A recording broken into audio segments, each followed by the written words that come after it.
إن الدين عند الله الإسلام وما اختلف الذين أوتوا الكتاب إلا من بعد ما جاءهم العلم بغيا بينهم ومن يكفر بآيات الله فإن الله سريع الحساب. السلام عليكم ورحمة الله وبركاته. الحمد لله والصلاة والسلام على أشرف الأنبياء والمرسلين محمد صلى الله عليه وسلم. tubaniriza baganda baffe nate ku musomo gwaffe ogwaleero. Atanda bakusiramuka muganda waffe oluddebo kubanga eddiini ey'obusiraamu eddiini eyo Allah subhanahu wa ta'ala gyagenda okubeera nga atusiima nayo yenna n'atuuka mu maaso ga Allah subhanahu wa ta'ala nga tatuuseyo nga si musiraamu okwesiimwa kwe kugenda kuba kuli wala nnyo. Matenda makivuga Allah oyo yatonda eggulu n'ensi n'aliwanirira. Tukimanyi leero lunaku lwa Krismasi naye ffe abasiraamu tetukuza Krismasi. Tulina bannaffe abamu basiramuka naye ng'ate naye tebakimanyi nti okuwishinga naye waba maama wotokizwa kumuwishinga Krismasi. Wabanga si musiraamu ng'oli musiraamu, you are not allowed. It is not allowed in Islam okubeera nga owishinga oyagaliza abantu abalala abatali basiraamu Krismasi. Lwaki oli ayinza okugamba nti ako kajanja biki ate eddiini mwe temukiteekamu nnyo kajanja. Naye laba intention ekigendererwa gooli y'abantu okuguza Krismasi eriwa mbu mazaalibwa ga Yesu. Ate ffe omusiraamu tetulinayo mazaalibwa. Tulaba nga okuzaalibwa kwa Yesu kuba kukakkanya na kunyoomoola ddiini ya busiraamu. Waffe kye tukakasa nti Isa gwe bayita Yesu tafanga era takomerwangako ku musaalaba. Takomererwangako ku musaalaba. Allah fi Qur'an yatugamba wama qataluhu wama swalabuhu walakin shubbiha lahu. Tebamutangako tewadde okubeera nga akomerwa ku musaalaba. Lwekyo ogamba nti nga 25 Desemba Abakatuliki n'abalokole n'ebibinja byabo bonna abeeyita abakristaayo n'abakristians abeeyita abagoberezi ba Yesu ogamba nti leero 25 ge mazaalibwa ga Yesu, kigamba abasiraamu tebakikiririzaamu kuba kukkakkanya. Ekirala bamuyita bagamba nti Yesu azaalibwa ate Yesu mwennyini gwe bayita Katonda, agamba mwana wa Katonda. Kati ittirabaat ezenkoonagana eziri wakati awo koonagana ebigambo ebyo byonna tujjamu nti omusiraamu takkirizibwa kubeera nga awishinga abantu abalala ennaku zaabwe ezo ze bajjanganyaamu. Simanyi Krismasi, simanyi Easter Day, simanyi olusooka omwaka tetuluyinaayo nti lwakujaguza mu ddiini yaffe ey'obusiraamu. Olwekyo omusiraamu gwe yenna atuwuliriza era atulaba okukwagazisa abantu Krismasi tekiriyo mu ddiini y'obusiraamu era okikola. Oli musiraamu asalawo obeere oli osiraamuka biri bibaleke. Wadde baluganda lwo tokkirizibwa kubanga gwe wasalawo okkirize nti gwe osinza Allah omu yekka, tagattibwako kirala, tazaalibwa, wasalawo. Bayino ne basalawo nga bo bakyali eri. Kati ensalosalo munyankole ayita enshamba zibeerewo nga tewali n'omu kubeera nga ayingira mu lwa munne, bamala nga akkiriza mu bintu byanjawulo.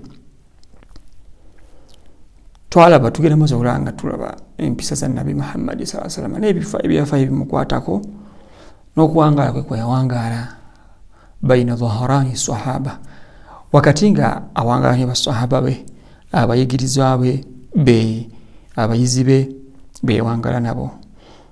Twalaba bintu bingi nnyo ebimukwatako ebyali ebirungi, obwetwaze bwe, ekisa okusaasira kwe n'ebirala bingi. twagala tulabe obwenkanya bwe. Yesulama yali bwenkanya nnyo. Era tusoma history wa nabbi, omuntu abeera nga ayagala kunoonya amazima eddiini entuufu, bw'asoma history wa nabbi sallallahu alayhi wasallam, peace be upon him, mu butuufu kiba kizibu asigala nga bwali wabanga anoonya kituufu era anoonya mazima. Tujjako nga ye amala budde nakubeera nga anoonya tegeti, anoonya bituli na bumogo nga ye tageti. Naye omuntu obanga anoonya mazima ajja kubeera nga akisanga nnyo. Era nga ekyo yesigamira ku Qur'ani, ekitabo ekyamuweebwa ekimu nga kimugamba ti ya ayuha alladhina amanu kunu qawamina bilqisti shuhadaa lillah. Abange mwabakkiriza wakati wamwe nga muwangala n'abantu, mubeere abantu ab'amazima. Mwe mwennyini ne babeera nga muli wala n'abazadde bammwe n'abantu abalala n'ab'eŋŋanda, tubeere nga tuli b'amazima. Bintu bingi nnyo ebiraga nti ye yali amazima, era ye yali nga abantu we bajjewe nga alamula, nankwadde oli si musiraamu nga musiraamu alamula mazima, alamula mazima. Lumu bajja nti bajja okubeera nga abantu baagala abalamule, naye nga waliwo omu nga azizza omusango nga wakitiibwa mu tribe emu. Kitegeeza ye baali basuubira nti bajja mumuleka olw'okuba wakitiibwa mu tribe. Nakaba nedda, tekisoboka. Temulaba nze muwala wange kuba muwala we yali Fatuma. Namugamba lawe Fatuma abbye, nsobola musalako omukono, kubanga mu ddiini y'Obusiraamu omubbi kasitabba. Ekigero ekiraga nti mubbi ekinene si nti abbye ejjo oba kitaabu ekintu. Obusiraamu olw'ekigero ekiraga nti abbye ebintu ebingi, tumuggyako omukono. Ekyo kyo yagamba tiwabanga muwala wange yabbye nga nze amwezaalira, enkya nemwezaalira nabba, tumusalako omukono. Kale nno ekyo kyali kiraga obwenkanya Nabbi Muhammad sallallahu alaihi wasallama bwalina. Al-ihsan wal karam, okweyisa obulungi n'okugaba. Nabbi sallama yali mugabi nnyo, yali mugabi, ayamba abantu abateesobola. Okubanga akimanyi mu kuyamba abantu mwe muli okubeera nga agenda kubanga naye eminzaani emirimu gy'emirungi eba ezitowa. Sabruhu wa hilmuhu, obugumiikiriza bwe n'obukwatambula n'okuguma bwe yagumiikiriza. Bwe yali ng'akoobola Obusiraamu yagezesebwa n'ebintu eby'enjawulo, naye mu kugezesebwa yagumiikiriza.